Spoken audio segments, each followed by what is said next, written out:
यहां से इनकी रैली अब संबोधित करते हुए पीएम नजर आएंगे। इससे पहले आप हरियाणा के मुख्यमंत्री नैब सिंह। भारत माता की सबते पहलमते सारे बुजुर्गाना भाई बहना और नौजवान साथियों ने राम राम।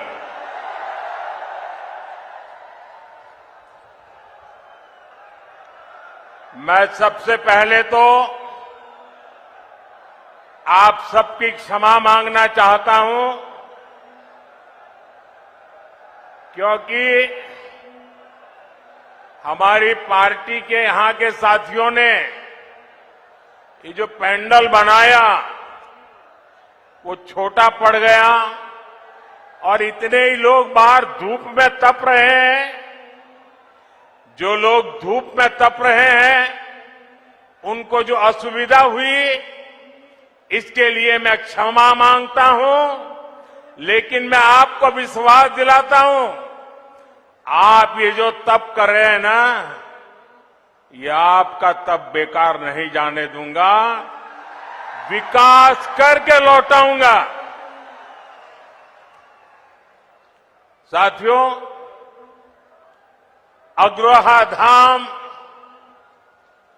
गुरु जंबेश्वर, खाटू श्याम जी और माता भनभोरी ब्राह्मणी देवी को मैं सर झुका के प्रणाम करता हूं। ये राखी गढ़ी की धरती है। ये क्षेत्र देश प्रेम और प्रकृति प्रेम दोनों के लिए जो बलिदान दिए गए हैं उसको यहां के लोग आज भी स्मरण करके पूरी मानव जात को प्रेरणा देते हैं। यहां अंग्रेजों की क्रूर तोपों के भी जख्म है, तो यहां पेड़ों की रक्षा के लिए बिश्नोई समाज के तप और त्याग की मिसालें भी हैं। यहां के विकास में स्वर्गीय भजनलाल जी का भी बड़ा योगदान है, आज भी लोग याद करते हैं। और ये मेरा सौभाग्य रहा कि मुझे हरियाणा में काम करते हुए भजनलाल जी के काम को देखने का मौका मिला और चौधरी बंसीलाल जी के साथ काम करने का मौका मिला। और चौधरी बंसीलाल जी मुझे हमेशा कहते थे कि भाई देख, तेरा और मेरा विशेष नाता है। मैंने कहा क्या? और फिर वो मुझे महर्षि दयानंद जी के जीवन के विषय में बड़े भावुक होकर के बातें बताते थे। महर्षि दयानंद सरस्वती जी गुजरात में पैदा हुए, लेकिन जितनी जानकारियां मुझे नहीं थी उससे ज्यादा जानकारियां महर्षि दयानंद जी के विषय में चौधरी बंसीलाल जी से मैं सुना करता था और वो कहते कहते भावुक हो जाते थे। साथियों, मेरा सौभाग्य रहा है, हरियाणा ने मुझे बहुत कुछ दिया है, बहुत कुछ सिखाया है। मैं हरियाणा के विकास में योगदान देने वाली हर संतान को नमन करता हूं। आज सरदार भगत सिंह जी की जयंती पर भी मैं उन्हें श्रद्धा सुमन के साथ प्रणाम करता हूं। साथियों, हरियाणा की माताओं बहनों ने यहां एक नारा दिया है, महारा हरियाणा, नॉन स्टॉप हरियाणा। हरियाणा का विकास ऐसे ही नॉन स्टॉप चलते रहना चाहिए। इसलिए हरियाणा तीसरी बार भाजपा को मौका देने का मन पक्का कर चुका है। चारों तरफ से आवाज आ रही है, भरोसा दिल से, भाजपा फिर से, भरोसा दिल से, भरोसा दिल से। साथियों, जैसे जैसे वोटिंग की तारीख नजदीक आ रही है, कांग्रेस पस्त पड़ती जा रही है। कांग्रेस के नेता अब कहने लगे हैं कि हरियाणा में भी वही हाल होगा जो कांग्रेस का मध्य प्रदेश में हुआ था। एमपी और राजस्थान में पिछले चुनाव में इन्होंने झूठ का गुब्बारा खूब फुलाया, लेकिन जनता ने वोट की चोट देकर के उस गुब्बारे की हवा निकाल दी। अब हरियाणा में भी यही होने जा रहा है। साथियों, कांग्रेस का ये हाल इसलिए होता है क्योंकि कांग्रेस देश की सबसे धोखेबाज और बेईमान पार्टी है। आप पड़ोस में देख लीजिए, हिमाचल में क्या हाल करके रखा है। चुनाव के दौरान हिमाचल की जनता को इन्होंने क्या क्या झूठ बोला, आप कल्पना नहीं कर सकते। अब सरकार बनने के बाद कांग्रेस ने अपने वायदों से पल्ला झाड़ लिया है। जनता कांग्रेस से कह रही है, क्या हुआ तेरा वादा?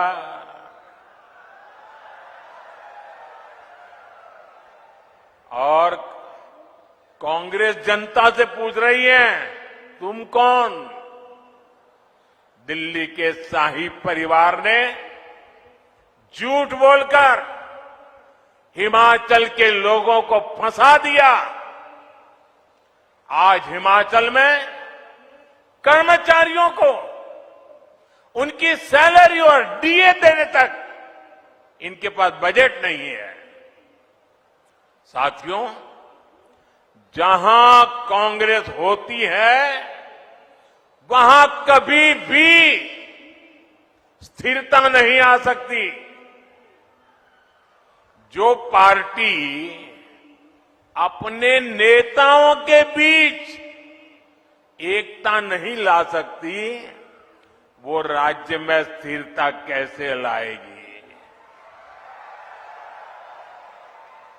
आप देख रहे हैं कि कैसे यहां कांग्रेस में मुख्यमंत्री बनने के लिए मारामारी मची है। बापू भी दावेदार है और बेटा भी दावेदार है, और दोनों मिलकर बाकियों को निपटा लेने लगे हैं। और ये सब देख करके हरियाणा के जागरूक नागरिक कांग्रेस को निपटाने में लग पड़े हैं। कुछ लोग ऐसे हैं जिन्होंने तन मन धन से दिल्ली के शाही परिवार की सेवा की है। अब वो भी पूछ रहे हैं कि उनसे क्या गलती हुई। यहां कांग्रेस का हर गुट, हर सीट पर एक दूसरे को पटखनी देने में ही लगा हुआ है। साथियों, इस गुटबाजी के बीच कांग्रेस में दलितों और पिछड़ों के लिए दरवाजे एकदम बंद है। कांग्रेस जानती है कि दलित उसको वोट नहीं देता, इसलिए वो पूरे दलित समाज से नफरत करती है। आप खुद देखिए, कांग्रेस के राज में गोहाना में दलितों पर अत्याचार हुआ, कांग्रेस चुप रही। कांग्रेस के राज में मिर्चपुर कांड हुआ, कांग्रेस चुप रही। कांग्रेस के राज में दलित बेटियों के साथ अत्याचार हुआ, अन्याय हुआ, कांग्रेस चुप रही। आज कांग्रेस का शाही परिवार कह रहा है कि दलितों और पिछड़ों का अमेरिका में जाकर के बोले वो दलितों पिछड़ों का आरक्षण खत्म कर देंगे। कांग्रेस ने दलितों पर जो अत्याचार किया है उसे दलित समाज कभी भी भूल नहीं सकता। इसलिए मैं हरियाणा में जहां भी गया मैंने देखा कि कांग्रेस को कोई भी घुसने नहीं देता। साथियों, भाजपा सर्व समाज की भागीदारी सुनिश्चित कर रही है। हमारे मुख्यमंत्री सैनी जी सबको साथ लेकर आगे बढ़ रहे हैं। अब देखिए, हमारी सरकार ने हरियाणा के मुख्यमंत्री निवास का नाम कबीर कुटीर रखा है। यहां हिसार में ही दलित परिवारों में भी जो वंचित है उनके बच्चों के लिए बने कबीर छात्रावास का फंड भी भाजपा ने बढ़ाया। भाजपा सरकार वंचितों को सिर्फ सहारा देती है, इतना नहीं बल्कि उनके सपनों को उड़ान भी देती है। साथियों, जिनको कोई नहीं पूछता, मोदी उनको पूजता है।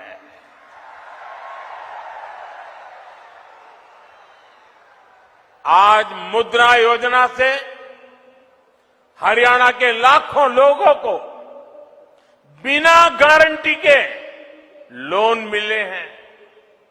ये गरीब, दलित, पिछड़े, आदिवासी परिवारों के लोग हैं। मोदी ने रेहड़ी, ठेले, पटरी पर काम करने वाले अपने भाई बहन का भी ध्यान रखा है। ये कोई धन्ना सेठ नहीं है, ये गांव, गरीब, दलित, पिछड़े परिवारों के मेरे भाई बहन हैं। कांग्रेस ने इनको कभी नहीं पूछा। इनकी गारंटी भी आपके इस बेटे ने ही ले ली है। बैंक में अब उनको गारंटी नहीं देनी पड़ती, गारंटी मोदी देता है।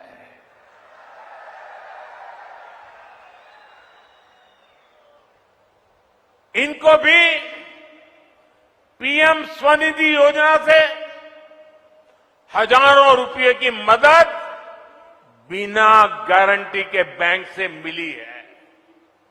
साथियों, कांग्रेस इतना बड़ा स्वार्थी दल है कि उसे वोट के अलावा कुछ नहीं दिखता। कांग्रेस ने किसानों को भी हमेशा वोट बैंक के रूप में ही देखा है। कांग्रेस ने हमेशा किसानों को पानी के लिए तरसाया है, जबकि भाजपा उनकी समस्याओं का समाधान कर रही है। मैं हिसार, सिरसा, भिवानी, फतेहाबाद के किसानों की समस्याओं को समझता हूं। हिसार के कुछ हिस्सों में जो सेम की समस्या आ रही है, उसकी जानकारी भी सरकार को है। इसका समाधान करने के लिए भी सरकार बनने के बाद प्रयास तेज किए जाएंगे। साथियों, कांग्रेस यहां किसानों के लिए बड़ी बड़ी बातें करती है, लेकिन आपको भूलना नहीं है, हुड्डा जी सरकार तो 2 रुपये के मुआवजे वाली सरकार थी। हर किसान को याद है, ये 2 रुपया मुआवजे वाली सरकार। फर्क देखिए दोस्तों, ये भाजपा सरकार है जो बिना मांगे देश के 10 करोड़ से ज्यादा किसानों को पीएम सम्मान निधि हर वर्ष 6,000 रुपया सीधे उनके बैंक में खाते में जमा करती है, उनके सम्मान की चिंता करती है। और वो लोग 2 रुपये का मुआवजा, क्या हमारे हरियाणा के किसानों का अपमान करते समय आपको शर्म नहीं आई? ये अपमानित किया जाता था। इसलिए मैं आज आप लोगों को हाथ जोड़ करके काम दे रहा हूं और मुझे विश्वास है आप इस काम को करने में कभी पीछे नहीं हटेंगे। जब भी कांग्रेस के लोग आपसे किसानों की बात करें, आप उनसे एक बात पूछोगे? जरा जोर से बोलिए ना, पूछोगे? जरा उनको पूछना कि आप जो हरियाणा में बड़ी बड़ी बातें करते हो, बड़ी बड़ी घोषणाएं कर देते हो, तारे तोड़ करके लाने की बातें कर रहे हो। अरे भाई, तुम्हारी कर्नाटका में सरकार है, तेलंगाना में सरकार है, हिमाचल में सरकार है, कुछ तो लागू करके दिखाओ। जरा इसको इतना पूछ लीजिए। ये यहां बातें करते हैं और वहां लागू नहीं करते हैं। कर्नाटका में इनकी सरकार है, वहां कांग्रेस सरकार बनने के बाद सैकड़ों किसान आत्महत्या कर चुके हैं। सच्चाई यही है कि कांग्रेस देश के किसानों के जान की दुश्मन है। वो सिर्फ किसानों को झूठ बोल सकती है। यहां कांग्रेस ने एमएसपी पर भी आपसे सिर्फ झूठ बोला है। सच्चाई यह है कि यहां भाजपा की सरकार 24 फसलों को एमएसपी पर खरीद रही है, जबकि कांग्रेस शासित राज्यों में इक्का दुक्का फसलें ही एमएसपी पर खरीदी जाती है। आप मुझे बताइए, ऐसी धोखेबाज कांग्रेस पर क्या हमारे किसान भरोसा कर सकते हैं? क्या? हाथ ऊपर नहीं, मुंह से बोलिए। भरोसा कर सकते हैं क्या? साथियों, हरियाणा का भरोसा तो भाजपा पर ही है। बीते 1 दशक में भाजपा ने यहां विकास को नई गति दी है। यहां चारों तरफ चौड़ी सड़कों का जाल बिछाया गया है। आज 5 जोड़ी वंदे भारत ट्रेनें ये मेरे हरियाणा में चलती है। हिसार से रोहतक जाने के लिए हंसी हिसार रोहतक लेन लाइन शुरू कर दी गई है। इससे हिसार से रोहतक पहुंचने के लिए समय आधा हो गया है। साथियों, ये क्षेत्र अब एक बड़ा व्यापारिक केंद्र बनने की तरफ कदम बढ़ा चुका है।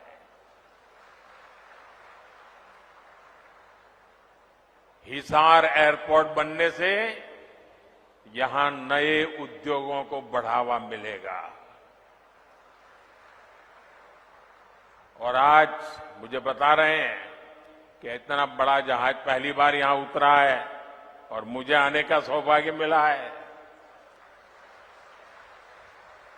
और भाजपा सरकार बनने के तुरंत बहुत ही कम दिनों में इसका कॉमर्शियल कामकाज भी शुरू हो जाएगा दोस्तों। और इसका फायदा व्यापार उद्योग के साथ साथ यहां के किसानों को भी होने वाला है।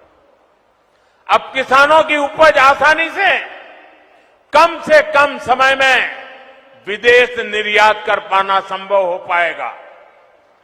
और आज हिंदुस्तान के किसानों के द्वारा पैदावार की गई चीजें दुनिया के बाजार में गर्व से बिक रही है।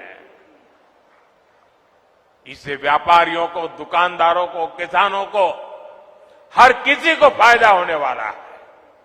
हमारा प्रयास यही है कि यहां नए उद्योग लगे। हम चाहते हैं यहां दुनिया भर से निवेशक आए ताकि युवाओं को ज्यादा से ज्यादा रोजगार मिले। साथियों, कांग्रेस ने यहां के युवाओं पर भी दोहरा वार किया है। एक तो कांग्रेस के समय में बिना खर्ची पर्ची के सरकारी नौकरी नहीं मिलती थी। दूसरा, घूस देने के लिए गरीब को खेत तक बेचने पड़ते थे। भाजपा ने बिना खर्ची पर्ची नौकरियां दी। और यही बात कांग्रेस को अखर गई है।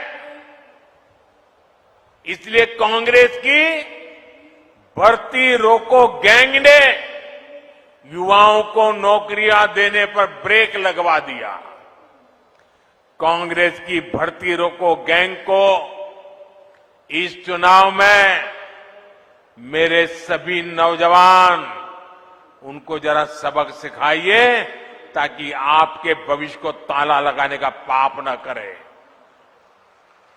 साथियों, कांग्रेस सिर्फ लूट खसूटी नहीं करती बल्कि निर्लज्जता से उसका बचाव भी करती है। कांग्रेस के राज में कैसे दलालों और दामाद का ही बोलबाला था, ये मैंने हरियाणा की जनता के सामने रखा। अगर किसी को पछतावा होता, किसी को अगर दो आंख की भी शर्म होती, तो वो हरियाणा की जनता से माफी मांगता। लेकिन कांग्रेस के लोगों ने आपसे माफी नहीं मांगी, बल्कि बड़ी बेशर्मी से दलालों और दामाद का बचाव कर रहे हैं। कांग्रेस के इस रवैये से नाराज होकर अब हरियाणा की जनता कांग्रेस के विरुद्ध खड़ी हो गई है। अब जनता खुद इनका कच्चा चिट्ठा बाहर निकाल रही है। आप भी देख रहे हैं कैसे हर रोज इनके समय के घोटालों के नए नए कागज सामने निकल करके आ रहे हैं। साथियों, हरियाणा के लोग हर गांव, हर गांव सह सकते हैं, लेकिन हरियाणा के लोग देश के विरुद्ध कोई बात सह नहीं सकते। हरियाणा के लोग कट्टर देशभक्त हैं। देश की बात आती है तो हरियाणा वाले सब कुछ बुलाकर एकजुट खड़े हो जाते हैं। इसलिए कांग्रेस का असली चेहरा भी आपको याद रखना है।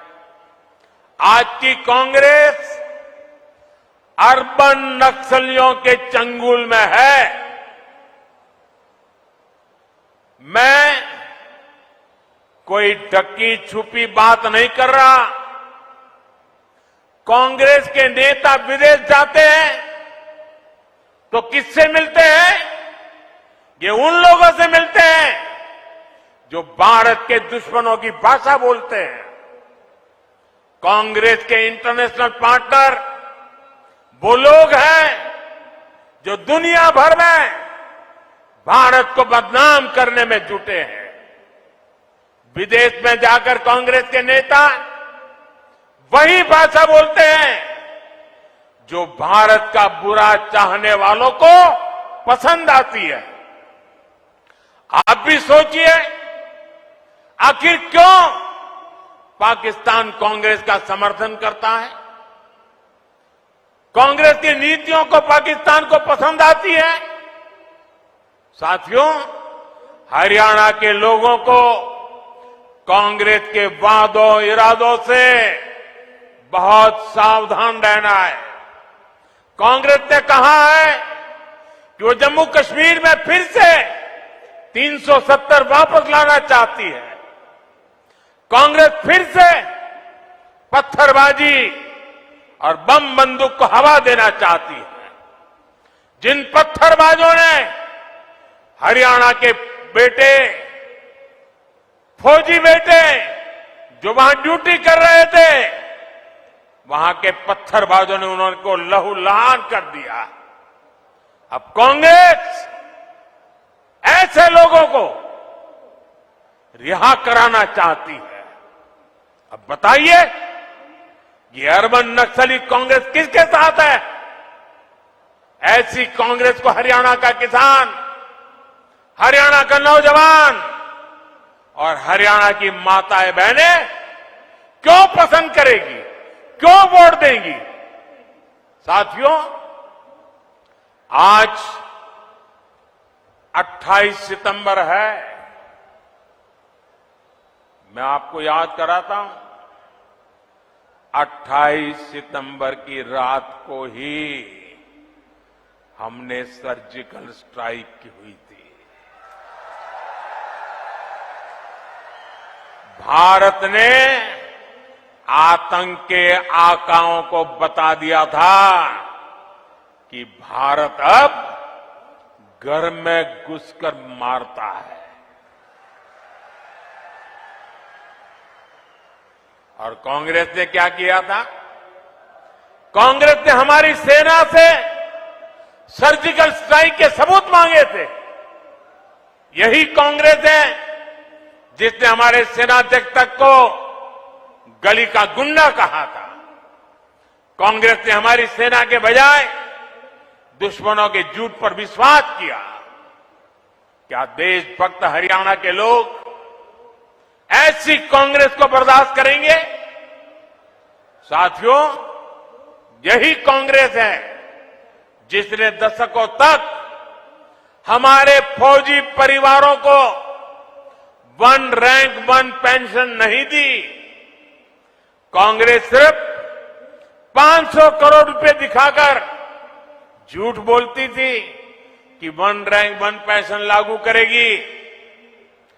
मैंने हरियाणा के रेवाड़ी से अपने सभी फौजी परिवारों को गारंटी दी थी कि प्रधानमंत्री बनते ही ओआरओपी लागू करूंगा। हमारी सरकार ओआरओपी 1 रैंक 1 पेंशन के 1,20,000 करोड़ रुपए से ज्यादा पूर्व फौजियों को दे चुकी है। यहां हरियाणा के 1.5 लाख पूर्व सैनिकों को भी 10,000 करोड़ रुपए से ज्यादा पैसे उनके खाते में जमा हो चुके हैं। 1 रैंक 1 पेंशन ओआरओपी उदाहरण है कि कांग्रेस कभी फौजियों का भला नहीं सोच सकती। साथियों, भारत में आज अगर सबसे बड़ा सांप्रदायिक दल कोई है तो वो सांप्रदायिक दल भी कांग्रेस पार्टी है। कांग्रेस की सांप्रदायिकता की सजा हरियाणा भी भुगत रहा है। कांग्रेस तुष्टीकरण के लिए ऐसी मानसिकता को बढ़ावा दे रही है जिससे हमारी बहन बेटियों पर हमले हो रहे हैं। आपने कांग्रेस के विधायक की धमकी जरूर सुनी होगी। वो कहता है कि कांग्रेस जीती तो लोगों को अपना घर बार छोड़ना होगा। अभी ये आलम है, सत्ता तो मिली नहीं है, मिलने की संभावनाएं नहीं है, लेकिन जनता को पर जुल्म करने की बातें कर रहे हैं।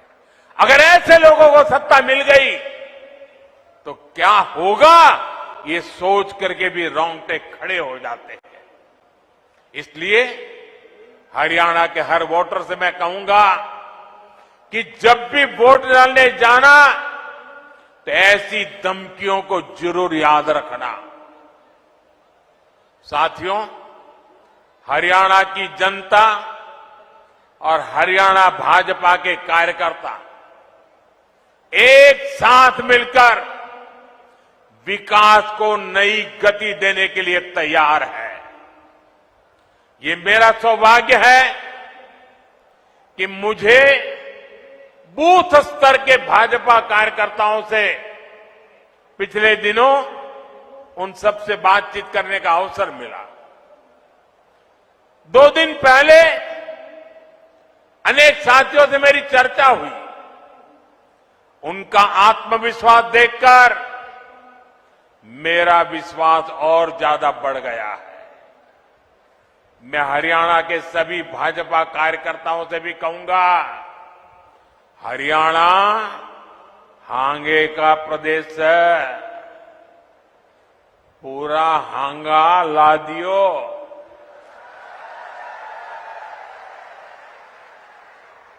हमें दिन रात जुटना है, बूथ तक के सारे साथी लाने पड़ेंगे। इबके सारी कसर काट दियोगे। साथियों, चुनाव लोकतंत्र का इतना बड़ा उत्सव है, इसमें सभी कार्यकर्ताओं का साथ आना जरूरी है। सभी ने मना के साथ ला लियो, तीसरी बार फिर सरकार बनाना ही है। और मैं अभी जब नीचे सबसे मिल रहा था तो सब पुरानी पुरानी बातें याद करा रहे थे। कई लोग बता रहे थे, आप मेरे घर आए थे, आपने मेरे यहां खाना खाया था, आप मेरे स्कूटर पर आए थे। सारे पुराने पुराने साथी अभी मिलते हैं तो याद कराते हैं। एक साथी ने याद कराया कि मैं जब यहां चुनाव लड़वाता था हरियाणा में, बोले वो मंत्र जरूर दीजिए। मैं हमेशा कहता था सबसे मजबूत मेरा पोलिंग बूथ, यही हमारा मंत्र होना चाहिए। और मैं आज हिसार में सार्वजनिक रूप से कहता हूं, मैं हर भाजपा समर्थक को, हर भाजपा कार्यकर्ता को कहूंगा कि आप कागज पे 5 परिवार के नाम लिख दीजिए और तय कीजिए कि इन 5 परिवारों के सबके वोट पड़ेंगे और भाजपा के कमल पर ही बटन दबेगा। अगर एक एक कार्यकर्ता 5 परिवार की चिंता कर ले आने वाले 5 दिन 6 दिन, मैं पक्का मानता हूं हरियाणा में पुराने सारे रिकॉर्ड टूट जाएंगे।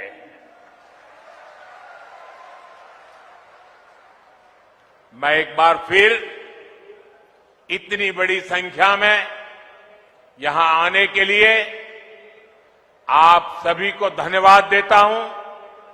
हमारे सभी उम्मीदवारों से मेरा आग्रह है, जरा आगे आ जाएं।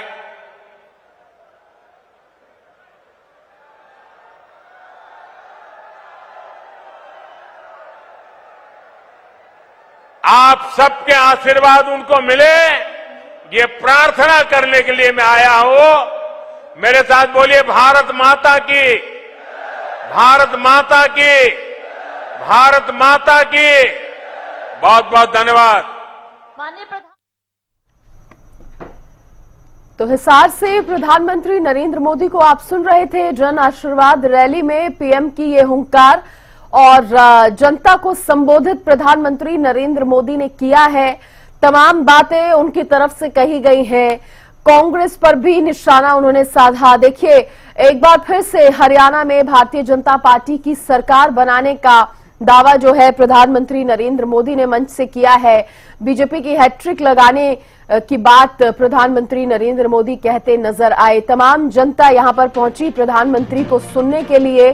पीएम मोदी ने इस दौरान कांग्रेस पर भी जमकर निशाना साधा। जब कांग्रेस को लेकर प्रधानमंत्री नरेंद्र मोदी ने कहा कि कांग्रेस पस्त पड़ती जा रही है, कांग्रेस पार्टी अब पस्त पड़ती जा रही है, कांग्रेस देश की सबसे धोखेबाज पार्टी है, कांग्रेस बेईमान पार्टी है। प्रधानमंत्री नरेंद्र मोदी ने कहा, जनता कांग्रेस से कह रही है, क्या हुआ तेरा वादा।